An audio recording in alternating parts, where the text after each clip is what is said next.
Lalan top के show पर इस बार इरफान पठान आए हुए थे और इरफान पठान से ऐसे ज़बरदस्त सवाल पूछे गए जिनका जवाब सुन के मज़ा आया। मुझे लगा क्यों ना आपके साथ वो सारा शेयर किया जाए, क्योंकि ये इंटरव्यू 2.5 घंटे के आसपास है, तो क्यों ना इसको शॉर्ट करके 10-12 मिनट में जो भी इंपॉर्टेंट बातें इरफान पठान ने बताई वो आपके साथ शेयर की जाए। इरफान पठान से सवाल पूछे गए कि आपको IPL कमेंट्री से क्यों निकाल दिया गया, किस खिलाड़ी ने ड्रेसिंग रूम में आपका कॉलर पकड़ा था, रोहित शर्मा जो सिडनी टेस्ट में खुद अपने आप को ड्रॉप करते हैं, क्या ये उनका PR स्टंट था, ग्रेग चैपल जिनकी सारे सीनियर खिलाड़ी बुराई करते हैं, आप क्यों उनकी तारीफ करते हो, हार्दिक पांड्या के साथ आपका क्या लफड़ा है, शाहिद अफरीदी के साथ इरफान पठान की कहां तू मैं हुई। ये सारे सवाल सुनकर आपकी भी क्यूरियोसिटी जागी होगी कि भाई साहब ऐसा भी कुछ हुआ था इरफान पठान के साथ। हाँ भाई, सच में हुआ था, ये उन्होंने एक्सेप्ट किया है और इसके जवाब भी दिए हैं। तो चलिए एक एक करके इन सारे सवालों के क्या क्या जवाब दिए हम सुनते हैं। इरफान पठान से पहला सवाल तो IPL कमेंट्री के बारे में पूछा गया कि आपको IPL कमेंट्री से क्यों निकाल दिया, कि लोगों का कहना है कि आप विराट और रोहित की बुराई करते थे इसलिए आपको कमेंट्री से निकाल दिया गया। उन्होंने कहा नहीं, ऐसा कुछ नहीं है। मैं विराट, जब पहली बार विराट स्लम आया था, विराट कोहली परफॉर्म नहीं कर पा रहे थे, तो मैं ही वो शख्स था जो विराट कोहली को बैक कर रहा था, क्योंकि मेरी सोच तब ये थी कि पहली बार किसी खिलाड़ी के करियर में स्लम आया है तो उसको बैक करना चाहिए। इतना बड़ा खिलाड़ी जब हो तो बैक करने से उसमें मोटिवेशन आएगी और वापसी करेगा। लेकिन जब ये स्लम 5 साल लंबा हो गया और विराट कोहली जैसा महान खिलाड़ी जो बार बार एक ही गलती करके आउट हो रहा है, तो फिर मैंने सोचा नहीं, ऐसा नहीं होना चाहिए, कहीं ना कहीं कोई कमी है। तब मैंने उसके बारे में बोलना शुरू किया और फैंस ने ये सोच लिया कि शायद मेरी विराट कोहली से कोई खुंदक है। और Rohit Sharma as a broadcaster, जब मैं उसका इंटरव्यू ले रहा था ऑस्ट्रेलिया सीरीज में, तो वो मेरे पास आए थे, एज अ मेहमान आए थे। और जब मेरे पास कोई मेहमान आएगा तो मैं उसके साथ बदतमीजी तो नहीं करूंगा, उसके साथ तमीज से बात करूंगा, उसको रिस्पेक्ट दूंगा। और जब मैंने वो किया तो लोगों को लगा शायद ये रोहित शर्मा को फेवर करता है, इसलिए विराट कोहली से नफरत करता है। बल्कि मैं ही वो शख्स था जिसने रोहित शर्मा के बारे में ये कहा था कि रोहित शर्मा अगर कप्तान नहीं होते तो शायद इनकी टेस्ट में जगह नहीं बनती, क्योंकि रिसेंटली उनकी टेस्ट में जो एवरेज है वो 6 की है और 6 की एवरेज से किसी की खिलाड़ी की टीम में जगह नहीं बनती। लेकिन वो चीज़ फैंस को दिखाई नहीं गई, दिखाया गया सिर्फ रोहित शर्मा के फेवर में मैं बोल रहा हूं और विराट के अगेंस्ट मैं बोल रहा हूं, जिससे सारे लोगों ने अपनी अपनी परसेप्शन बना ली। फिर ललन टॉप के एंकर उनको कहते हैं अगर इन दोनों के कारण नहीं तो क्या हार्दिक पांड्या के कारण आपको कमेंट्री से निकाला गया है, क्योंकि हार्दिक पांड्या के साथ सुनने में बहुत आता है कि इरफान पठान का कोई लफड़ा चल रहा है। और ललन टॉप के एंकर ने साफ पूछा कि बताइए आप दोनों के बीच में क्या डिस्प्यूट चल रहा है, क्योंकि सुनने में हमेशा यही आता है कि ये इरफान पठान का बंदा है, ये हार्दिक पांड्या का बंदा है। उन्होंने कहा मेरा हार्दिक के साथ कोई रोला नहीं है, हार्दिक जो भी बंदा हमारे इंडियन टीम की तरफ से खेलेगा, मेरे लिए, मेरे दिल में उसके लिए हमेशा रिस्पेक्ट है और सेम हार्दिक पांड्या के लिए भी है। इरफान ने कहा जब हार्दिक पांड्या का सीजन मुंबई की तरफ से खराब गया था, उनको कप्तान बनाया गया था, सारी ऑडियंस को बू बू कर रही थी, उनको छपरी कह रही थी, तो मैंने कहा था नहीं, किसी भी खिलाड़ी के लिए छपरी वर्ड का यूज करना बिल्कुल गलत है, आप ऐसे नहीं कह सकते। उन्होंने कहा मैं तो इमोशनली होकर 14 मैचेस IPL में होते हैं तो मैंने सिर्फ 7 मैचेस में हार्दिक की बुराई की होगी, बाकी 7 मैचेस में मैंने अपना हाथ ढीला ही रखा था, बुराई नहीं की थी। एंकर ने पूछा क्यों नहीं की बुराई आपने, तो उन्होंने कहा भाई साहब उस बंदे को भी फील हो सकता है, कोई सोचेगा कि यार ये मेरे पीछे पड़ ही गए हैं, एक तो लोग मुझे बू कर रहे हैं, ऊपर से कमेंटेटर भी मेरे अगेंस्ट बोलते जा रहे हैं, तो कहीं ना कहीं शायद वो इमोशनली फील कर सकता है इस बात को, इसलिए मैंने 7 मैचेस में उसकी बुराई नहीं की। बाकी मेरा हार्दिक के साथ कोई भी ऐसा पंगा नहीं है।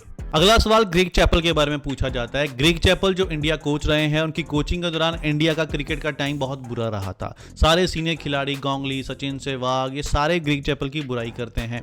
इरफान पठान से पूछा गया आप ग्रेग चैपल की बुराई क्यों नहीं करते हो, आप तो कहते हो उनकी तारीफ करते हो कि हाँ इनकी कोचिंग के अंदर मेरी जो स्किल्स थी बल्लेबाजी और बॉलिंग ये निखर के सामने आई। उन्होंने कहा सिर्फ मैं ही नहीं हूँ जो ग्रेग चैपल की बुराई नहीं करता, सुरेश रैना बुराई नहीं करते, धोनी बुराई नहीं करते, गौतम गंभीर बुराई नहीं करते, लेकिन नाम मेरा लिया जाता है। उन्होंने कहा देखिए ग्रेग चैपल की जो सोच थी, जो इंटेंशन थी, वो गलत नहीं थी, वो बस यहाँ का कल्चर अडेप्ट नहीं कर पाए। हमारे यहाँ का जो कल्चर है वो सीधी बात कहने का नहीं है, आप डायरेक्टली किसी बंदे को सीधी बात बोल दोगे तो वो बुरा मान जाएगा। उन्होंने एग्जांपल दी, काफ़ी बार ग्रेग चैपल ऐसे खिलाड़ियों को बोल देते थे कि भाई अगर तुम परफॉर्म नहीं करोगे तो टीम से ड्रॉप हो जाओगे। उन्होंने कहा मैं जाके सीधा ग्रेग चैपल से बात करता हूं कि आपको ऐसा नहीं बोलना चाहिए, सबको पता है कि अगर वो परफॉर्म नहीं करेगा तो टीम से बाहर हो जाएगा, लेकिन आपका ऐसे बोलना किसी खिलाड़ी को हर्ट कर सकता है।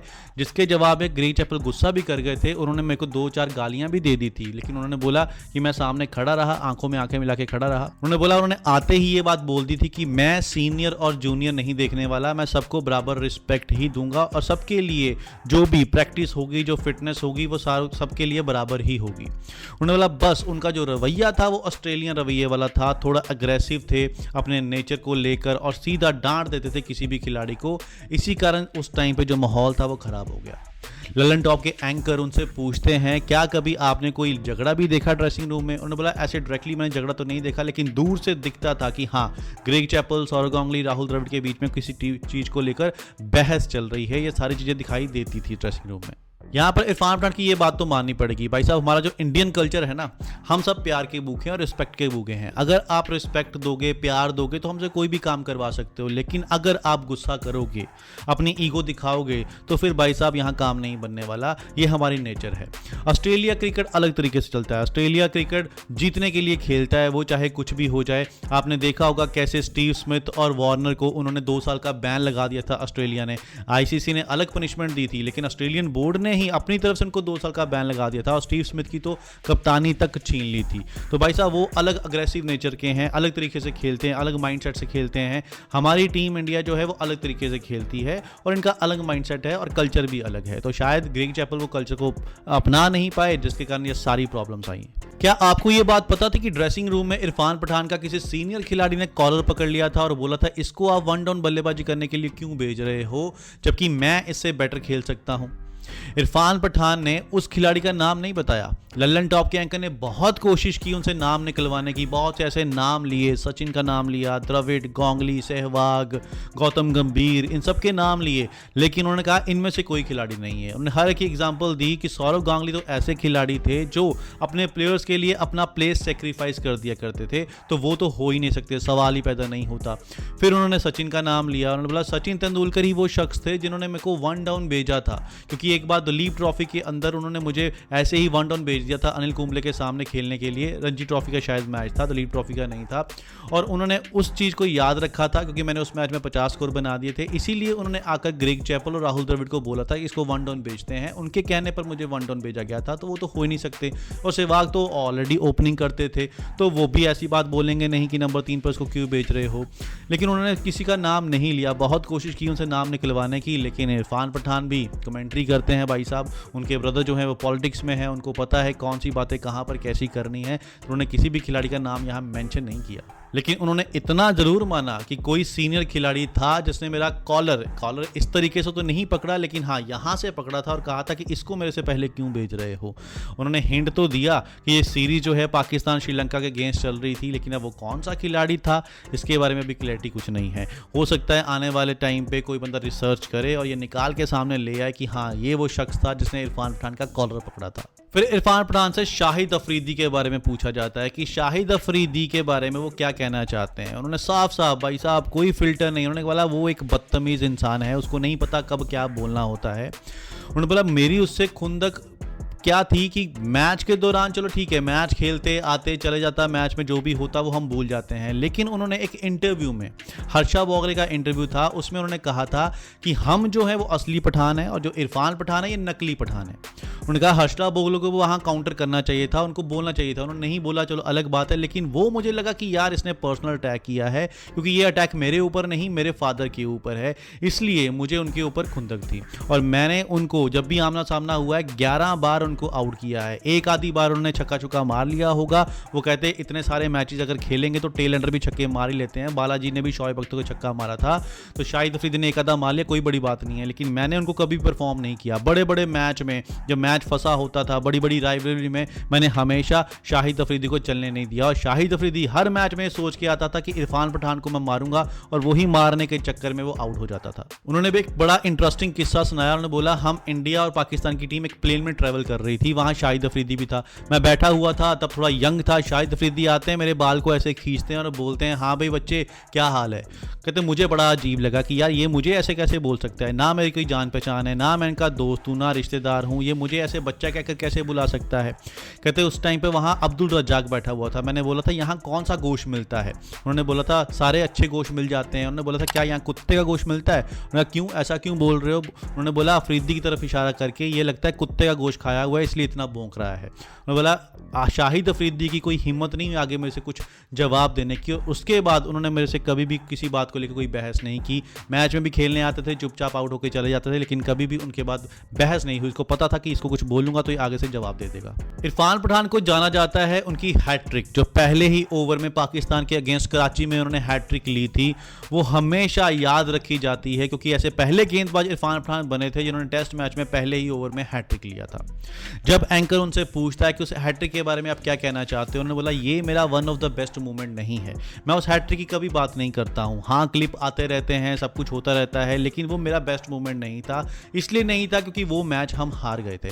अगर वो मैच हम जीते होते तो डेफिनेटली मेरा one of the best moment होता। मैं 2007 वर्ल्ड कप की बात करता हूं, मैं और भी काफ़ी चीज़ों की बात करता हूं, लेकिन मैं कभी भी हैट्रिक की बात नहीं करता। इसीलिए नहीं करता क्योंकि हैट्रिक लेने का क्या फ़ायदा अगर रिजल्ट हमारे फेवर में नहीं आया। रिजल्ट हमारे फेवर में होता तो यस, डेफिनेटली मैं उसको बेस्ट मोमेंट मानता। अब कुछ सवाल करंट टीम के ऊपर भी पूछे गए। उन्होंने कहा सिडनी टेस्ट में याद होगा जब रोहित शर्मा ने खुद अपने आप को ड्रॉप कर लिया था, क्या वो उनका पीआर स्टंट था, क्या वो सिंपैथी लेना चाहते थे, देखिए मैंने टीम के लिए अपने आप को ड्रॉप कर लिया है। उन्होंने कहा मुझे ये सब नहीं पता पीआर स्टंट था कि नहीं था, लेकिन रोहित शर्मा को ड्रॉप नहीं होना चाहिए था। रोहित शर्मा अगर वहां खेलने के लिए गए हैं तो उनको फाइट करनी चाहिए थी, खेलना चाहिए था। ड्रॉप करना कोई हल नहीं है, पिक एंड चूज आप नहीं कर सकते हो। अगर आपको टीम में सेलेक्ट कर लिया गया है तो भाई साहब ये आपका फर्ज बनता है कि आप टीम के साथ खेलिए और अपना बेस्ट दीजिए। इसी के साथ उन्होंने बुमराह के बारे में भी बोला कि बुमराह का वर्कलोड मैनेजमेंट है, मुझे तो समझ में नहीं आता। जब आपको एक बार मैदान में उतार दिया गया तो फिर आपको बिना इंजरी के लड़ना है बस और अपनी टीम को मैच जिताना है।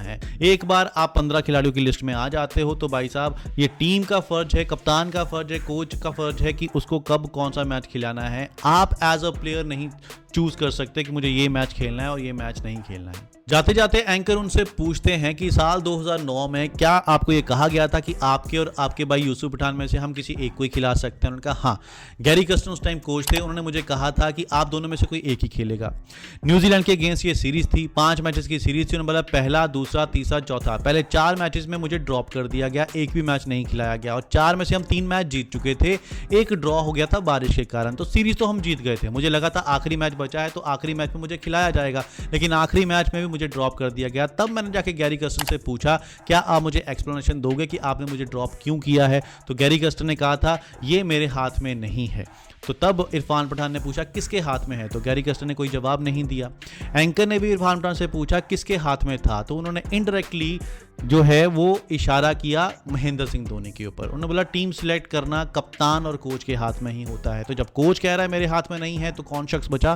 कप्तान बचा। तो महेंद्र सिंह धोनी ने ही उनको ये मैच नहीं खिलाया था। उन्होंने कहा कि जब आप किसी खिलाड़ी को साथ में लेके जा रहे हो तो वो खिलाड़ी भी मन में ये सोच के बैठा हुआ मुझे खिलाया जाएगा, लेकिन आपने अगर उसको एक भी मैच नहीं खिलाना है तो आप उसको पिक की मत कीजिए, उसको आप रहने दीजिए, अपने घर पर रहने दीजिए, कम से कम वो रिलैक्स तो रहेगा। लेकिन आप उसको साथ में ले जाते हो और एक भी मैच नहीं खिलाते। फिलहाल जब ऐसी कंडीशन हो जहां पर आप सीरीज जीत चुके हो तब तो उस बंदे को खिला लिया जाए, उसकी एबिलिटी चेक कर ली जाए, क्या फॉर्म चल रही है उसकी, कैसा खेल रहा है। लेकिन मुझे उस सीरीज में एक भी मैच नहीं खिलाया गया। तो ये कुछ सवाल थे जो इरफान पठान से इस शो में पूछे गए। भाई साहब बड़े ऐसे सवाल थे जो मैंने पहले नहीं सुने थे, लेकिन इरफान पठान से इनके आंसर सुन के मुझे लगा वाकई में यार टीम इंडिया के अंदर ऐसा ऐसा भी होता है। तो चलिए इस वीडियो में इतना ही, अगली वीडियो में मिलेंगे। जाते जाते आप सबको शुभकामनाएं, आप सबका दिन मंगलमय हो। जो वीडियो देख रहा है उसका भी, जो नहीं देख रहा है